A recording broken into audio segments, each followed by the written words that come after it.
अरे सुंदरी चांदनी के আমি ওই চাকরির লোভ দেখিয়ে এইখানে এনে চাঁদনি বানিয়েছি চাঁদনি। আরে ও হবে আমার পার্সোনাল লাশ।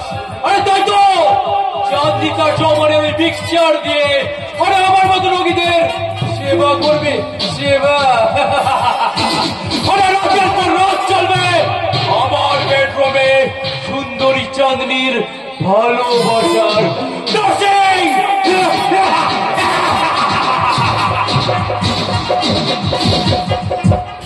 চাঁদনিকে আজ আমার রুমে পাঠিয়ে দিস তো। শরীরটা ভীষণ খারাপ লাগছে, মাথাতে অসহ্য যন্ত্রণা। যদি মাথাটা টিপে দিলে একটু ভালো লাগে। সে ঠিক আছে বাবা, তবে আমি বলছিলাম ওই চাঁদনিকে না নে ওই ডক্টরের কাছে কিছু ওষুধ নিলে ভালো হতো না? বোকা ছেলে, সব রোগ কি ওষুধে সারে? তাছাড়া একবার ওষুধ খাওয়ার বদ অভ্যাস হয়ে গেলে তাছাড়া ওষুধ ছাড়া আর যাবে না।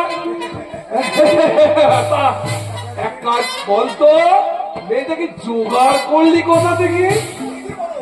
দেখে বড় চেনা চেনা মনে হচ্ছে। নার্সিং হোমে চাকরি দেওয়ার টোপ ফেলে স্বীকার করেছি বাবা। আর একেবারে গ্রামের মেয়ে। ভালো, খুব ভালো। আরে গ্রামের মেয়েরা ভালো কিছু না পারো, ভালো কাঁদতে পারে। আমার নামটি ভারী মিষ্টি, চাঁদনি। দেখতেও কিন্তু ভীষণ সুন্দরী বাবা।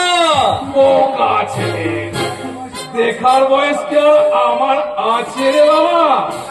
হ্যাঁ হ্যাঁ, তুই বড় এক কাজ কর, চাঁদনিকে অলওয়েজ রেডি থাকতে বল। কখন কার কোন সময় কাজে লাগতে পারে আদত বলা যায় না। সে ব্যাপারে তোমাকে ভাবতে হবে না বাবা। চাঁদনি অলওয়েজ রেডি। আরে যে যখন চাইবে চাঁদনি তখনই এসে হাজির হয়ে যাবে।